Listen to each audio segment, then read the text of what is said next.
Well, it's wonderful to be here with you today, Thomas. You are one of the most prolific, preeminent, and personable social scientists of your generation. You have authored more articles than I can imagine in all the top journals. You combine academic roles in a number of universities, as well as your corporate role at the Manpower Group. And you founded or been a co-founder of two performance companies, Deeper Signals and Meta Profiling. Quite remarkable. I'm breathless already. Is there no end to your talents? And talents is a topic we're going to talk about a lot today. You're very welcome to the show, Thomas. It's a great pleasure to be here, David. Thank you for having me. Pleasure. So let's get stuck in. I mean, one of the things you have talked about, spoken about, and practiced is the power of data and tech in terms of fueling our insight into performance, our progression, either the individual level or team level, organizational level. How much further can and do you think we should be going in using both of them? Oh, I think we're just at the beginnings. I describe this as sort of the dial-up phase, whether it's AI or being data-centric. And, I don't actually care that much about technology. I think to me, technology is a vehicle for capturing data. And data, it's an indicator of what goes on. And behind the data, there's always human behavior. That's what I'm fascinated by. I'm a psychologist by background and by training. And for me, understanding people and helping people be understood in a bias-free, unbiased, and objective, meritocratic way can only make the world better. It can only unlock their talents and their potential. So I think, we're still at the beginning of this quest. I think we're seeing pushback because people love their intuition. They love to trust their instincts. And ultimately, whether it's AI, technology, or other forms of kind of data-enabling tools, it's a little bit like the first telescope or the first microscope going into an organization with an X-ray machine and unveiling what really goes on. Challenges the status quo, and that's why we're seeing a lot of resistance. I love that dial-up phase. So we're right at the beginning. There's a huge potential in terms of harnessing and using data, but there's inertia. And so what is it? Let's drill down on the inertia and what the status quo. What is it? Is it fear? Is it concern about how it may use? Is it just arrogance, perhaps, or self-confidence? And I know best if I'm a leader of an organization. Where do you think the biggest sources of inertia are? I think it's a fear or a preoccupation or concern that the alignment between merit and success is going to dethrone those who are in a position of privilege. What you have today is very interesting. You have many organizations who genuinely care about diversity and inclusion, but at the same time, they are unable to kind of make their workplaces more meritocratic. And if those who have managed to occupy very senior positions of power got there through privilege, through social capital, which is a euphemism for piston, as the French call it, or kind of networks or nepotism. Yes. Many people are at the top for the right reasons, but many are not. And I think in the last 100 years, we've seen a really interesting transitions trying to make workplaces more meritocratic, focusing first on intellectual capital, the hard skills that you acquired mostly through, formal qualifications. Now we are entering the age of kind of psychological capital, where, who you are and what you bring to the table and whether you're curious, creative, intelligent matters. And all these things are not necessarily aligned with people who occupy the highest positions of power and influence. So I think that's why it's a little bit, the Americans would say it's like a bit like the turkey voting for Thanksgiving. And that's why we're seeing pushback, and organizations that are genuinely committed to this progress will outperform their competitors. That's, it's a very Darwinian process in that sense. Yes. But that could take a long time, and I guess the question is how do you accelerate that change if you're not an organization that has self-aware or self-conscious leaders who say, look, hey, hands up, I was brought up in that period, I need to change, and there aren't many of those. How do you break it? How do you break the status quo? What are the catalysts? So, it does take a long time. It's frustratingly slow if the kind of the benchmark or the yardstick is a single individual's lifetime, right? I mean, whether we live 70, 80 or 90 years, progress does not happen within our lifetime. If you look at even gender diversity, which is an area where there's a very, very high level of global alignment, and you read statistics projecting that it would take 130 or 140 years to reach gender parity, it seems tediously slow and unacceptable, especially when there is a clear ROI for enabling this. And you would think that Yes. rational for-profit corporations want to be more successful, and they would collaborate and be more proactive. Having said that, we are the product of 300,000 years of evolution, and 100 years is, the blink of an eye in the grand scheme of things. Things have improved remarkably for the average employee or the average human in the last 100 years. And one would hope that they would at least continue to increase at the same rate, where, maybe in 100 years' time, we would look back at 2022 and we are shocked at how backwards things were. And perhaps will increase even faster, So I think for our children and certainly the next generation, the future should be better, which doesn't mean that it automatically gets better. It requires for people to fight against the status quo. I know you care a lot about leadership and coaching and making leaders better. Fundamentally, leadership is always an argument with the past, and leaders should always try to replace the status quo with something better. If you want to keep things as they are, then you're not really a leader. Is that the biggest distinction you see between a leader and a manager? Which I know is a topic that's been in the airwaves and pages for a long time, but it seems cool. Well, it seems cool to be a leader, less cool to be a manager, although that perhaps in recent times there's been a resurgence of the importance of managers, particularly in a more hybrid world. But the distinction you just called out, is that the biggest one you'd say? Yeah, and I am quite, I am not as kind of put off by that distinction as some of my colleagues. I mean, there's a lot of scholars and professors who get really annoyed, and they said the distinction is elusive. I think, if it has infiltrated sort of mainstream discourse around people, and most people understand managers are generally more operational, more tactical, less senior, and they're really, really important in terms of driving engagement and translating strategy into execution. And I think they are undervalued, and their job is getting more and more complex by the day. But we do see leaders as more strategic, more senior, and in a role that requires more setting strategy, inspiring, and really managing the managers as well. I think an interesting question is whether leaders are good managers or not. I think if you understand human potential well, you understand some people could actually make the jump from employees to leaders or senior leaders, and they're not necessarily very good managers. And of course, we know that there's exceptional managers that actually don't have an innate ability to think strategically and to manage operations or be visionary or inspire others, and they should probably stay in a manager role. I think some of the most effective and inspirational leaders that I've worked with, not just observed, can switch on the managerial mindset and understand it enough, because there are quite a few leaders who do a great job of the external stuff, dealing with customers, partners, stakeholders, building a profile, but then they become quite distant from the organization. And we've seen a few in the last year, I won't name names, where they've lost the stakeholder base because they've been so too far away from the organization.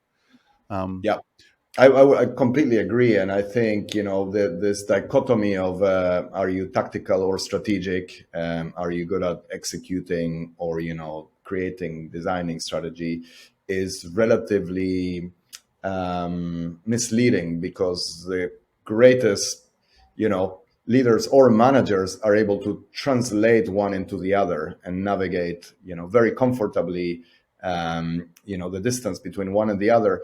And ultimately, if you're a senior leader who can be really in the nitty gritty and can have a ruthless kind of operational mindset, then your only concern should be not to micromanage people and to give them space. But it's very, very advantageous if you can do that, as opposed to, living on a very, very high level and being so distant from reality that, you just basically tell yourself the picture you want to see, and you surround yourself with people who confirm that picture, and then, problems start there. You also build credibility, I think, with the people, because in some ways, not as a threat, but more as a, wow, this person can get stuck in, they can roll their sleeves up when they need to, as long as you don't stay in that space too long. Absolutely. Yeah. I mean, talking about aspiring leaders, people perhaps earlier in their career, and they see a picture that's changing but not changing fast enough, what can they do to affect some of this change? So they have a picture of what they want. They look around and think, wow, this is. I hear about. Let me pick on diversity, for example. I see greater representation of people, but still not as far. But wow, we're a long way from inclusion and belonging in terms of being able to be who I am, express my views in a certain way. So there's a long way from between representation and cognitive diversity, for example. But if you're one of those aspiring leaders, what are the most important traits they need to have to break through? Mm-hmm. I think, the willingness and a commitment to join the fight or join the battle. It's in many ways, I think a lot of the problems that we have today are first world problems. I'm talking about organizational problems, right? Or management or career problems compared to what it would have been 50 or 100 years ago. Even when we hear people concerned about, things like microaggressions or unconscious biases, those are indicative of the fact that we have civilized ourselves and our workplaces a lot. But of course, our standards continue to rise, which is great. And, that's the definition of ambition. It's an inability to remain dissatisfied with what you accomplish. But I think, I sometimes worry, and this isn't a critique of younger people or people who are entering the workforce, but people in general. I sometimes worry when people expect everything to be fixed as opposed to contributing to the solution themselves. Even if you're very junior, there's a lot you can do, not managing up, but influencing up or leading upwards, enlisting the right people with the right influence and power and in the right circumstances to kind of not just mentor you, but sponsor you and champion you and, help you, and making them, ethically responsible for the change and supporting them, creates big progress. So I think really is wanting to change things, not being complacent, and probably thinking beyond your own selfish interest and agenda. Because I also think it's a missed opportunity when, for example, we help people who are part of the out group navigate a certain system and, self-brand or self-promote and advance their careers. And often what happens is when they get to the top, they have no desire to change things, because they're already successful in that system. That's why I'm always more interested in trying to fix the system than fix the individuals themselves. But the system can only be fixed if the individuals collaborate, cooperate, align, and have really a desire to improve things. That's brilliant. That's a brilliant manifesto. One of the things you talked about as part of that change is a focus on competence as opposed to confidence, particularly for men. I'm sure everyone's read one of your seminal pieces on that, but it's so important. I want to talk about it again because, in some ways I felt in some organizations, including some I've worked for, controversially, there's been a premium on how you articulate your value, how you attribute it to yourself, how you promote yourself. And it's important, but have we lost sight of the importance of just doing a job really well? Yeah, absolutely. And I think, it's human beings are, the human brain, I would say, is, it's optimized not for thinking, not for working hard, but for making things really, really simple. It's optimized for preserving energy and resources. So the world gets a lot more complex. The landscape of talent has gotten very, very complex only in the last 50 years. 100 years ago, it was very simple to know what somebody's profession was, whether they had the skills. It depended a lot on also, where they came from and where they were born. And now, we have the situation where jobs are changing all the time, skills are changing all the time. We cannot find enough people to fill the jobs that we have open. So we need to understand how they can reskill and upskill. It's absolutely impossible for an average human to sit in front of somebody and determine whether they have the right potential, even the right talent for a job or not. But, we still expect to do this in 30 seconds. So, if you sell yourself and you believe in yourself, that's a very, very lazy kind of a strategy for me to say, okay, this guy must be good. He seems to I mean, he seems convinced about his or her abilities. Of course, we follow the same flawed approach when we pick, political leaders. I mean, whether it's prime ministers or presidents, even if you have a PhD in political science, it will be difficult for you today to provide an objective KPI or data rich, rationale or Yes. argumentation or reason for whether this prime minister was better than that prime minister, because you get into the intricacies of having an n of one and what was the context, and you can't run a natural experiment. You can't say what would have happened, and instead of Boris we would have had Tony Blair. Would have been better or worse. So there's always an element of subjectivity. There's always an element of complexity. You need to arm yourself with knowledge, with expertise, and then try to be objective. And so, of course, it's a lot easier to look at somebody and decide in 30 seconds whether It's a they're shortcut. entertaining, charismatic, or confident. And, this starts in politics with, in the 60s when JFK beats Nixon because he's wearing a nicer suit and he's not sweating. Once you make up your mind about someone, you don't change it, which is why we're becoming so tribalized and polarized, etc. But yeah, in order to drive progress in any area, but fundamentally in order to move from kind of a political and nepotistic organizations or workplaces to more meritocratic and kind of unbiased workplaces, we need to get better at focusing on substance, and we need to get better at ignoring style.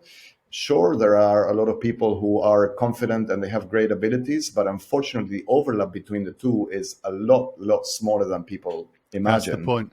Right? And men successfully use their confidence to deceive others into thinking that they're better than they actually are.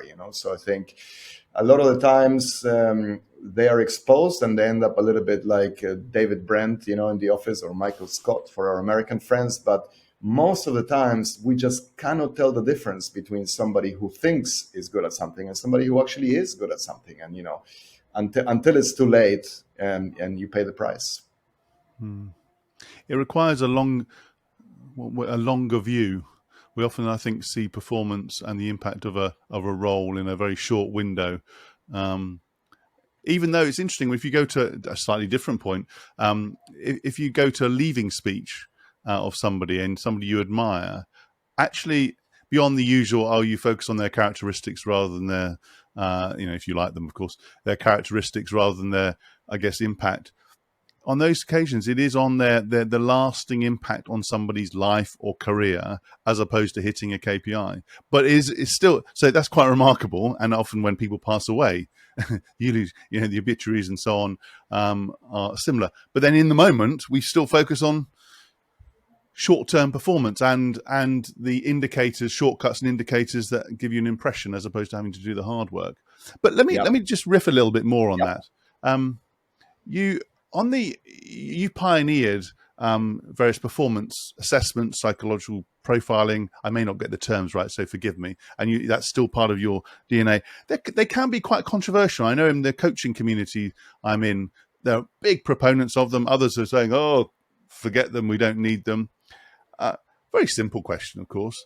Where and how should they be used wisely in order for us to get a richer picture of somebody's true potential and their impact they could have?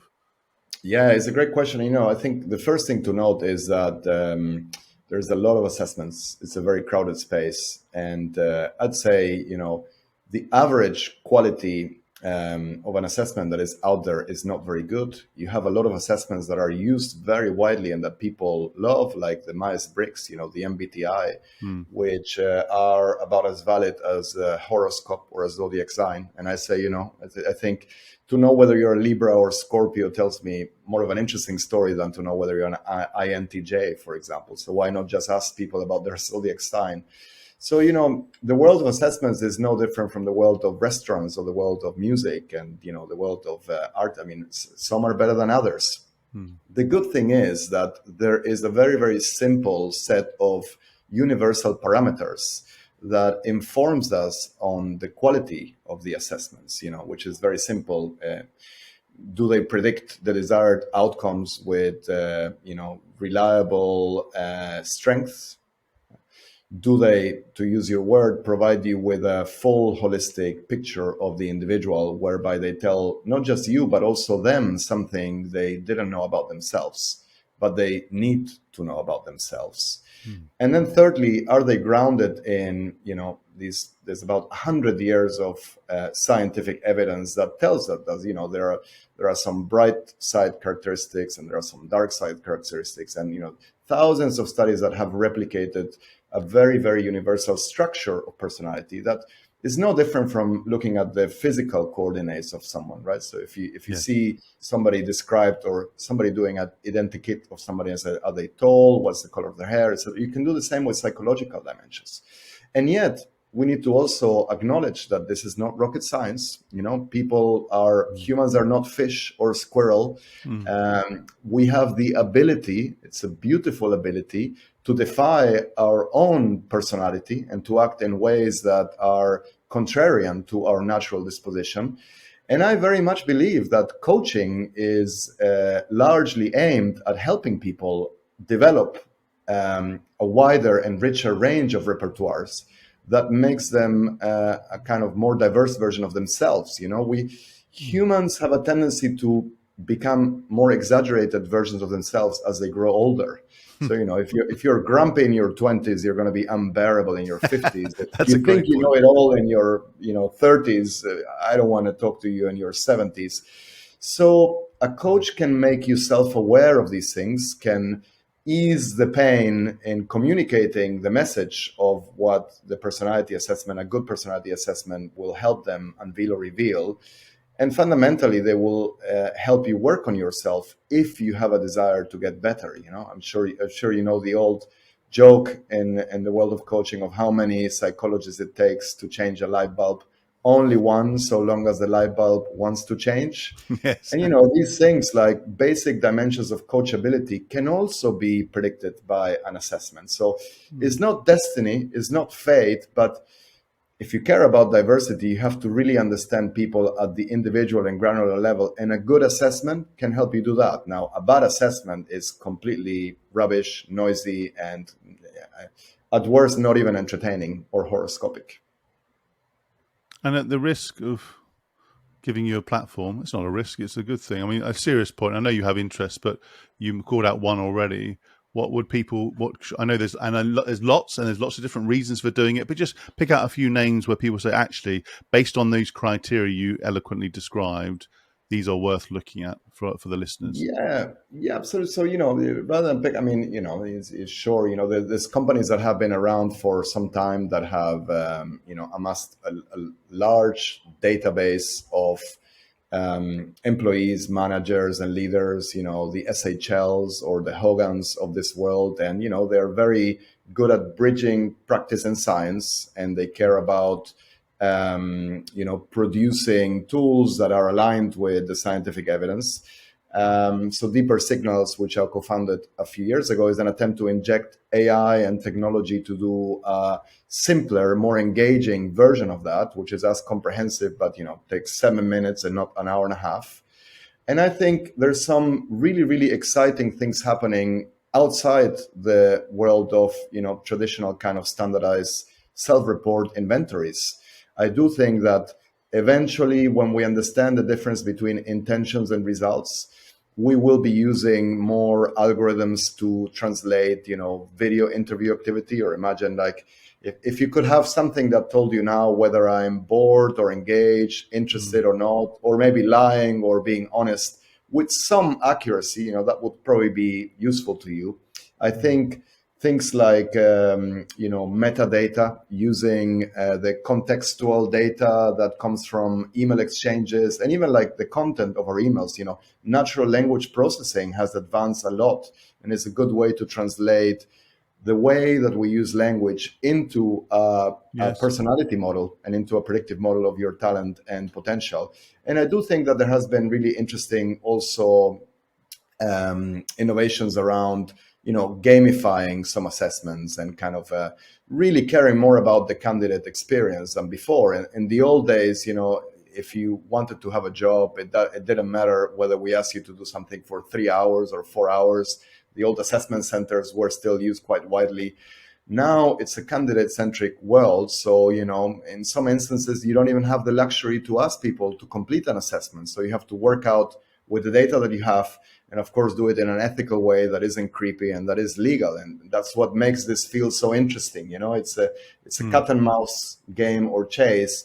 And ultimately, it's still about learning with the indicators and data you have how best to know people and how Yes. to know them better than you would know intuitively.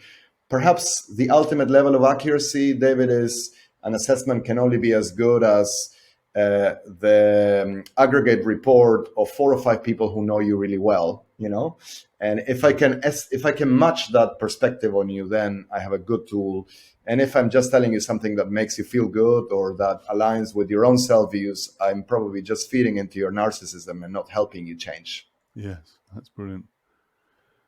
You mentioned gamification there. I've been involved in a number of simulations where teams have been involved in situations where they have to make hard decisions in short amounts of time. Not an assessment per se, but in terms of a rich and different insight into the individuals. It's been very effective. And although that hasn't been the primary purpose of it, it's been very rich in terms of, wow, you were comfortable in these situations. There was an insight there. And so I'm a big fan of real life or close to real life and a gamification to get a picture of somebody. You mentioned AI. We're going to talk. I hope if you're back, if you're Yeah, not too bored at this stage, and I'm feeling very self-conscious as I talk now. We'll talk about AI because that's the topic of your forthcoming book, which is going to come out in a while. But I suggest we park that for another sure. conversation, if you're willing. One of the things that I love about your work, Thomas, is that you call out myths or misconceptions, as opposed to just providing another article on a psychological application of X. I've talked about the incompetence, confident one. I've talked about different aspects of leadership. What's on your menu now in terms of topics that you think, right, I or others need to get stuck into them because there are some major myths or misconceptions in the practice of leadership Yeah. and organizations? I always have a long mental list, but the one that is probably kind of itching me the most and bothering me the most is authenticity. The authenticity cult or trap. Don't get me wrong. I'm not advocating for leaders or humans that are kind of a fraud or that violate their own values and principles or that become sort of a puppets in a kind of, or alienated puppets in a kind of a conformist society. No, but I think this concept, which actually began probably around the 18th century with the Enlightenment and put the individuals at the center of society, has been diluted a lot and co-opted by our current narcissistic zeitgeist. The idea that you should bring your whole self to work, I think, is ridiculous. We all have different personas. Our self concept has wonderful and many complex dimensions. You are not the same person when you're in a father role or husband role or wife role or employee or manager role, Yes, etc. indeed. We're multidimensional creatures. And this assumption that people actually care about the totality of yourself breeds entitlement, And I think it's very, very poor and unethical career advice for young people who are, starting to make it. If you truly persuade a young person that they can show up at a job interview and be themselves and behave in an uncensored, unfiltered way, good luck getting a job, And actually, many of the problems that we see that are manifested with our leaders, whether it's in politics, corporations, organizations, are often the results of entitled people who have no self-constraint, no self-control. When Indeed. leaders think that they can act in whatever way and, they're basically unaccountable for anything and they can, just unleash their dark side, which is also part of their of their whole personality and self, disaster happens. So I think I'm a bit uncomfortable with the argument, with the definition, and with the motives underlying this. And so I'm entertaining the idea that my next book might be on this. A critique of the authenticity cult. I'm calling it "How Not to Be Yourself, but in a Good Way." Well, that's a great title and subtitle. Yeah, people are not very strategic in how they share themselves. I remember working with an individual, very high performing, and I'm uncomfortable with the word coach, but that's a different conversation. I like advisor. I have content to share, although I don't tell them what to do. And that Yeah. individual was just an open book. I said, so to what end? And effectively it was, I've got a whole series of problems in my life. If I can spray paint them around the organization, somebody at some point will help me. So, well, they may, but you'll do a lot of damage. And it was quite remarkable, given the talent of that individual, that they were so unstrategic, if you like, about Well, themselves.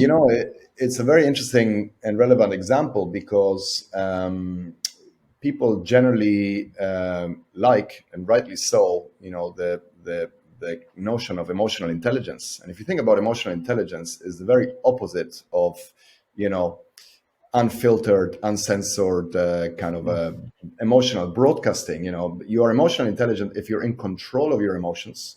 Actually, although we don't talk very much about emotional labor, it's a fundamental feature of emotional intelligence, the ability to put on a repertoire and manage impressions and take into consideration what other people are thinking of you. I mean, it's going to make you much more successful. By definition, highly emotionally intelligent people are not as authentic. The fact that they still manage to put on a repertoire that seems genuine, just like a good actor or method actor seems to embody their character, but they are the actor, is what we should remember. And I think, ultimately, if you care about empathy, you have to remember that the center of attention should not be you, it should be other people. And, an other-oriented world in which you make more of an effort to understand others, as opposed to just unleash your unfiltered or whole or authentic self, is beneficial for any system, organization, or society. You talked about being remembered.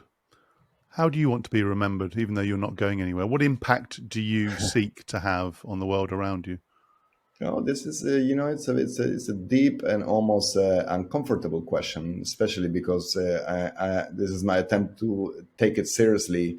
I think, at least professionally speaking, I am conscious of a certain element of kind of a vanity inside me that wishes that I'm remembered as somebody who made part of the science on human behavior or psychological science or behavioral science useful and impactful to change systems or organizations and to change, how we make decisions about ourselves and others in, relatively consequential context. So I think that's the kind of mental battle that I'm fighting.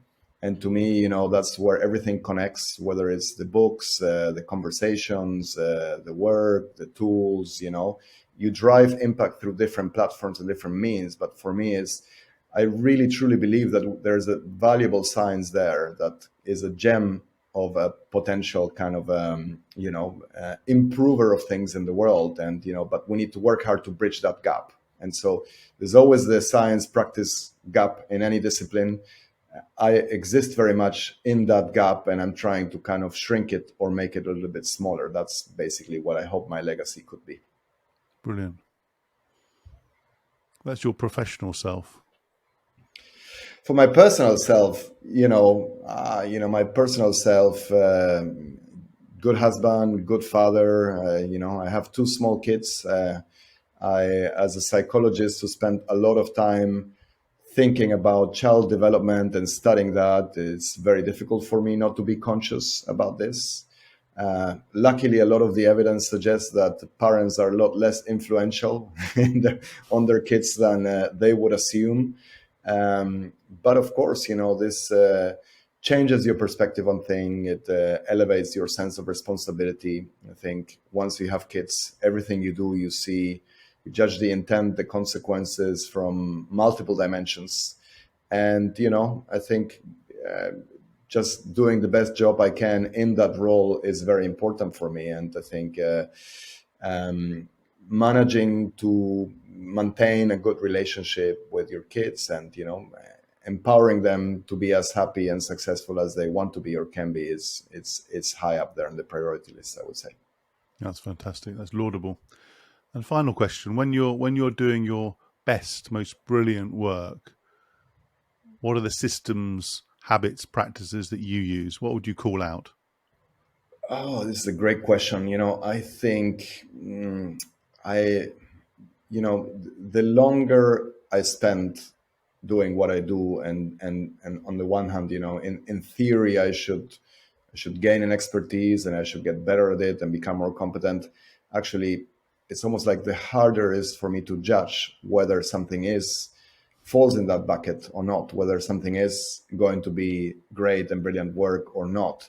But I will say that I'm very impulsive, and I do feel that there is big variability between moments where I have sort of the creative impulse, and where if you don't, unless you give me a piece of paper and a pen or a computer, and I can sort of unload my ideas in an almost kind of stream of consciousness form, um, it's probably not going to be a candidate for that bucket.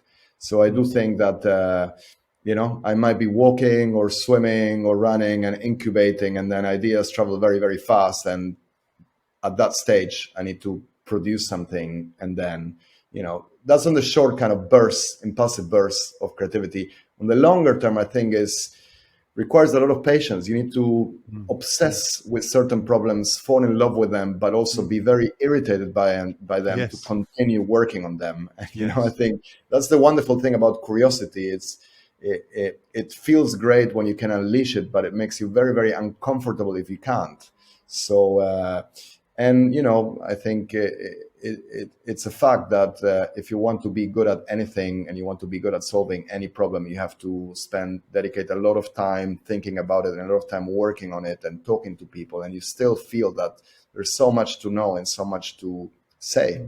And then, you probably read somebody that has said it better before, and you feel like you wasted 5 or 10 years. Yeah, know But that feeling. it's part of the process. Yeah. It's interesting whenever I look back at the projects I'm most proud of, the roles I've led or the work I've produced, if there hasn't been moments in the process where I've faced quite difficult moments of, God, I don't get it, it's not working, then it doesn't. I hardly ever deliver what for me would be some of my best work. If it's just been so smooth, like it's been just output, but it hasn't actually delivered any good. And you need a little bit of that in your life. You can't, there are certain mundane aspects of any professional life, but life's too short not to just have a go and feel comfortable. As a good friend of mine said, feel genuinely comfortable at feeling uncomfortable for often protracted periods. Absolutely. And I think, I'm sure most of our listeners and our audience are part of what we would consider the knowledge economy, and they're very skilled, and, they're professionally active and successful. It's very easy to be in that bucket and still not think very much, and still kind of cruise and be in autopilot and optimize, because you're used to doing something, and then you're not, I often ask people what percentage of their job or time or life they actually spend thinking, and it's a remarkable small percentage, which is probably an inflated report anyway. So I think you need to be comfortable, as you say, with that level of discomfort, and tackle problems and push yourself if you want to develop intellectually. Fantastic. You have a very high profile already, but where can people find out more about you, your work, your roles, and everything else in your life? Yeah, well, not everything else. A selection of your professional identity, I hasten to add. I mean, everything else would be big tech, right? Google, Facebook, and Amazon probably know everything there is to know about me. But outside of that, and in a legally compliant way, I feel like a very 90s and old creature, because it's my website, right? So it's Dr. Tomas with no H.com. So DRTOMAS.com. And, there's a bunch of stuff there about books, articles, work, etc. So that's a good starting point. Fantastic. Tomas, you are a brilliant man, wonderful thinker, and I'm very, very grateful and privileged to be in your company today. That was another edition of Lancefield on the Line. If you've enjoyed this episode, please give us a wonderful rating, subscribe to the YouTube channel and to the podcast, and check out the other great interviews in this series. Tomas, thank you ever so much again. Great pleasure. Thank you, David. Thank you.